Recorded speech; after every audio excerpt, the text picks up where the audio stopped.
Okay. Well, let's start some of those definitions. Now, we're going to walk through it, literally physically act them out, and we want to identify them. So we're just going to start by, introducing the idea that this wall is considered the picture plane, and then everything else on it is the illusion that we can look through it like a piece of glass and we can see into an infinite distance or a scene. It could be anywhere. We're going to be talking about mostly traditionally 1 and 2 point, in which case we're looking straight into the horizon, and our eye level is the same as the horizon in that way, but not in 3 point. We'll get to that later. So the important thing is this eye level is set to my eye level. Since I'm a little over 6 foot, I just said, okay, that's about a 6 foot eye level. So we'll start there. And that's the important part of beginning to learn how we step into it. I'm not there yet. I know you can't see the floor. So the idea is I'm still kind of standing to the side of it, but I want to explain what the picture plane is a little bit more. It's infinite. This flat plane can go on forever, up, down, it doesn't matter. We can use it anywhere we want, as far away as we can. So it could be a very distant vanishing point, way, way down there, and the eye level would still hook up to it if it was a ground plane vanishing point.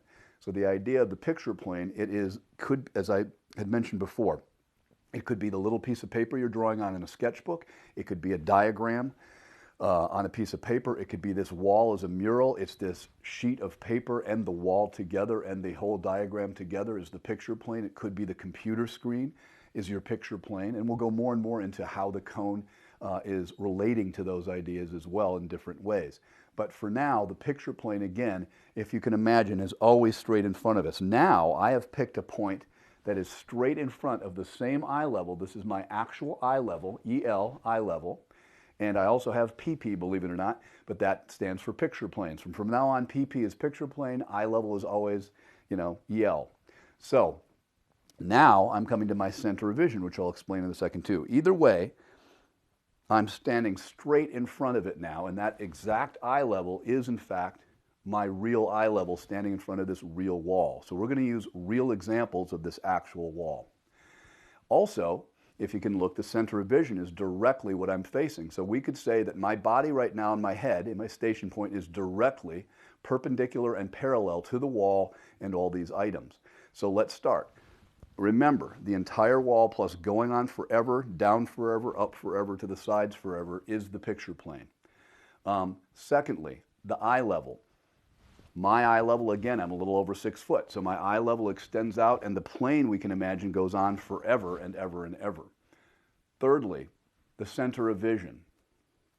The center of vision is the plane that goes vertically as the eye level goes horizontally. That cross always is exactly where the center of our vision always is our entire lives, and I'll explain that in a second. The idea is, if you look at the idea of the picture plane always being straight in front of us, so if I turn my view and turn toward you, now my picture plane is facing straight towards you. Anywhere. It could be right by your camera, it could be back, I could have a picture plane way behind the camera. It doesn't matter. But I am standing looking straight into the horizon right now where the earth meets the sky, but my eye level is also straight across where I am. So it's roughly where the camera is, but this is my picture plane. If I turn this way, this is my picture plane straight in front of me. But now I'm on my spot again, right in front of my tape mark, runs all the way up the wall like this, and I'm standing right in front of it. So the picture plane travels with us everywhere, as do all of these elements, and I'll explain why. So the picture plane's the first. Picture plane up like this in 3 point, that would be bird's eye looking up. Picture plane straight in front of me this way because my head's down. It's straight in front of my view, looking down. That would be 3 point bird's eye. Then I return to 1 and 2 point, which I'm looking straight into the horizon. I can lower, I can go higher, I can tiptoe. Each time I do that, my eye level rises. My center of vision stays the same until I turn my body. So the eye level is changing, lower or higher, if I go ahead and crouch all the way down to being, like a hamster, all the way up to being a giant. That changes the eye level. But the center of vision doesn't change until I actually change my direction this way. So it's this type of movement for the eye level, this type of movement for the center of vision. Also, the picture plane plays a role later in being able to be flattened out like a flap. Well, we're not getting to that yet. We want to discuss the station point is, in fact, right between our eyes. We are the station point. The very level exactly between our eyes, right at the point of our eyes, is always our station point our entire lives. And if a camera is looking into things like your camera, the lens of the camera is the exact station point you're looking from. But my station point is right here. I've run a line down continuing to the floor about a foot below the SP marker there, continuing down to the floor and runs all the way here to a spot. That spot is the same distance to my eyes standing right here down to there as this distance is to there because it's been flattened. We'll get to that in a second. But to review again, I've picked a spot that is 4.5 feet in front of this wall exactly at a 6-foot eye level because I'm about a little over 6 feet. And I've also picked a center of vision, as you can see right there. I'm not standing on it now, I'm talking to you, but now I position myself, and now this is the actual eye level I really have. As I mentioned before, this is the actual center of vision, and this is the picture plane I've chosen to talk about. The station point, again, is right here. Now, I have a plane going to the floor is exactly where I'm standing. You guys can't see it because I wanted to crop in closer to explain some of this stuff better. But actually, if you can just imagine the center of vision line continues to the floor, which is right here, the floor line, and continues out. And I'm exactly 4.5 feet in my station point straight out. Okay, the cone of vision is the blue circle you see. That is the marcation of where distortion starts. So anywhere in this picture where I'm standing here, right at 4.5 feet, that is my actual cone of vision because I've taken a 30-degree angle and a 30-degree angle from center and projected it out until it strikes the eye level picture plane. Here and here. What that does is allows me to understand where distortion will start. So distortion will start out here, out there, above, out here, and around here. Things will look pretty darn normal in here. You can play with the distortion, but that is the general marcation, especially in 1- and 2-point perspective. In 3-point perspective, actually distortion starts pretty much about 10 or 8% in from that, to be technical about it. So the station point for what we're referring to at this point is right between my eyes at my eye level at my center of vision crossing. So wherever that crosses is also always dead in the middle of the cone of vision. That's where the cone of vision emanates from, is this point right here, okay? So because this is my particular eye level in this picture, again, if I stood back another 20 feet going back like this, more and more and more, the cone would get bigger on this same picture plane because the farther away I am, that 30 and 30-degree cone up, down, to the sides grows larger and larger. If I get closer and closer to the wall at this same eye level and center of vision, the cone would get smaller because the projection of 30 and 30, 30 and 30 as a cone would be smaller. And then I return to my position here at my spot, and the cone would resume back to its size that you see in blue. So what we've covered so far is the idea we have this imaginary picture plane that's actually transparent, and we can see the whole world in front of our view here, or whatever scene we create. Because of that, I need an eye level because it's at the level that I'm viewing it at, which my eyes are actually at, in this case, which is true to the black line, marked eye level. I also have a real center of vision because I'm standing right here. So to rehearse again, that's that plane, and it goes on forever. And it also comes out to me at a plane and returns here. So you could say there's a relationship between the ground coming up and the station point right here where my eyes were. That whole plane is called the distance too. So that could be considered the distance plane to the picture plane, or this is a line of distance from my eyes right to here. And the same thing is true for this distance to that station point, because again, that station point there is the exact same thing as my eyes being here. It's just like a flap, it's been flattened. And that's how people can judge perspective from real angles, which I'm going to explain in a minute. But I want to keep going about the basics on the diagram. At this point, I want to go ahead and talk about one of the diagrams. So at this point, what we'll do is we'll fade in a diagram, and we're going to take a look at that and see, how that can really show us some more of the ground, the ground plane and some of the helpful things. So let's go through all the definitions again, looking at our first diagram. We'll call it diagram A, okay? All right.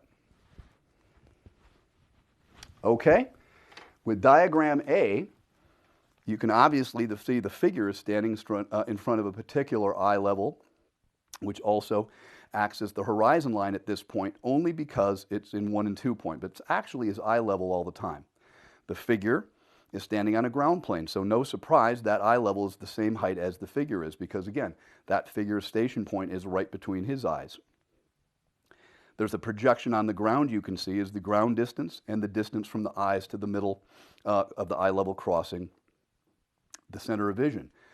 So as before, that plane exists for the distance plane from the figure to the picture plane. So the standing picture plane can be anything again. It could be us really close to a piece of paper. It could be this person standing that far from the wall. It could be me standing here in my studio this far from my wall, as we just showed. All that is relevant. Also, we can look at the fact that the station point is the same distance on the flattened version, which we're going to get into in a minute. As you can see, goes down. And we always can think in terms of that flattened point. The main thing is to always remember the four things that are ours are the most important thing we can think about. And of course, those elements are the eye level, the center of vision, the station point, and the projected cone of vision are always ours. So we'll come back and talk to that now. But see, look at the diagram in the way that we are kind of above and 3/4 and can see the entire ground. We also have a ground plane, as you can see in the diagram. And we also have a ground line. You see where the ground plane connects to the picture plane wall? That's called a ground line, and that's right where you can put a measuring line easily and figure out true height. What we'll do is we'll come back into the film now and go away from the diagram here and come back. And now what we're doing is we're going to look at the true height. And what does that mean? Well, if I look at the fact that there's a ground line here that's just off your camera, I can measure a true height here because I have real scale. Standing here, that's about 1 foot, 2 foot, 3 foot, 4 foot, 5 foot, 6 foot, because we were talking about having a 6-foot eye level. So when I'm standing right here and looking at my scale of the picture plane standing right in front of me, the idea is at this particular point, my real measurements are actually foot marks, or could be foot marks against this actual wall in real scale as opposed to me. And those are a certain distance away and a certain size, those foot marks across the wall, because I'm this far away. They'd become larger if I stepped closer, and they'd become smaller if I stepped farther away. So the idea is, from the ground line to the eye level here, we could call that a true height line, because that continues up, by the way. You can get true height. Why can we get true height, and what does that mean? It means when we're on the picture plane, when we move around the picture plane as a flat surface and we don't move in depth, we don't gain any size. So as long as I say 1 foot equals a real foot going down to the ground line, a foot is a foot everywhere here. It could be going across the picture, 1 foot equals 1 foot, going up. Anywhere on here, as long as we stay straight on the picture plane or flush to the picture plane, we don't change scale. It's only when we cast things further into the picture they get smaller, like when we look at the world. And if they come closer, they also get larger. And that's where our measuring system will come in a little bit when we do a few more diagrams. So the idea here is, remember, if you set a particular scale at the point of the picture plane, on your true height line, or even anywhere on the picture plane as a flat piece of glass like you've marked on it, that scale is only true at the point of the picture plane. So 1 foot down, let's say, as a total of 6 to my ground line, because I'm 6 feet tall, the SP mark is about 5 feet up. But don't worry about that right now. The flat picture plane here is telling me that if I put a foot mark there, that everything else that falls right flush up against this picture plane that I want to start at this position in space, the picture plane, would also be a foot. It's only if it goes back farther or comes forward would it get larger or smaller going into the picture. And that's really important to understand. The last concept I want to talk about is the fact of the 4 elements that are the most important to remember that are ours. So, if we rehearse again, the eye level is with us since birth. The minute we open our eyes, everywhere in our view, the eye level exists. What does that mean? Anywhere I look, the eye level is always at that center of vision for me like this. It never moves, no matter what I do. I can flail around or whatever. It's like permanent headgear. Also, the center of vision. The center of vision is always like this no matter what angle I'm at, and it always stays. So we essentially have this cross with us all the time, like a periscope in a submarine. It never leaves. The cone of vision, like a periscope, is also with us. It is a projection continually going out forever at 30 and 30 degrees for a total of 60 on either side of the center of vision plane. And it also goes up, down, everywhere, projecting from us because it's a round cone. So the idea of that is no matter where we look in the world, when we wake up and open our eyes or go to sleep again, we are looking at this setup. We might not know it, But the eye level, the center of vision, and the cone. And of course, the cone means we have a particular station point. So that means that viewpoint right between our eyes when we open our eyes is always our station point. So obviously, we are always our own station point. And the camera, in your case, is the station point right at the plane of the lens. So what are we saying about this? There's a permanent package that you bring with you as permanent headgear you wear your whole life, if you can imagine. And that literally is the eye level, the center of vision. So the eye level, the center of vision. And remember, the eye level changes and the center of vision changes every time we change our view. And the eye level is not equal to the horizon all the time, only in 1 and 2 point perspective when we happen to be looking straight into the horizon on the Earth. But if we were in 1 point perspective and look straight down, then our eye level would be crossing the ground and buildings coming up would become the depth of the picture. So it's not true that the eye level is always equal to the horizon line. It's only when we're looking straight into the horizon, basically, with the ground eventually meeting the sky. So here we go. We always have our eye level, no matter where I look, it never changes. It's always right here, our center of vision. The cone also is always everywhere I go at that projected angle I talked about. And our station point is always right here. So no matter where I'm looking into the world, those 4 items are always together. The eye level, the center of vision, the station point, and the projected cone.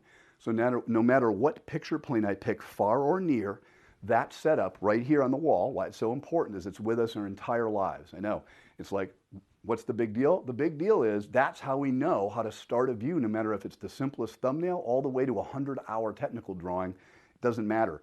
These ideas are always there. Like I mentioned before, like the constellation and the stars. We might not see them all the time on a cloudy night or during the day with clouds or the blue atmosphere. We can't see them. But all these parameters inside and outside our picture frame are always there. And they're never not there. It's just we might not think of them. So another analogy before we go on to the next explanation of the station point and how we can see it flat and in person in 3D at the same time, I wanted to talk about perspective. I look at like a warehouse. You can have 100 booths inside the warehouse that have a little bit of different information with a little light above them. And you can walk in the door of this large warehouse with these 100 booths that all have a single light above them. So 100 lights, 100 booths, different information. You can walk in and have a light switch that has 100 choices on it. You can go through, the rest of your art career basically turning on just a few lights that you know about or understand, and the rest will stay off. The point of this program, really, in the lecture series, is to try to turn on all the lights in order and understand everything in the warehouse. And then when you need certain booths, because you know where they are and what they do, you only turn on a selection of lights as you need them when you're doing different projects or different artistic endeavors. So the idea is, if we know how the entire warehouse works, or the entire amount of things to know generally about 1, 2, and 3 point, and the distance and the picture plane and how to scale figures, all this stuff, you have the choice to go in and just flip on as many switches as you'd like to when you need them. But if you don't know much, then you're always dependent on other people's opinions, what a good diagram is, or let's say the cliff notes, I call them, of perspective. Oh yeah, let's just give them a few things. It won't take that long. I don't want to be bothered with it. So now you get to know the cliff notes of perspective, well as other people know the entire story. So this lecture series is about the entire stories as much as possible. So that being said, we're going to now go on and explain what the station point is again, but how it can be flat to us as a flat part of a picture, but also still representing where we're actually standing in front of our picture. So we're going to get on to that in a second, okay? All right?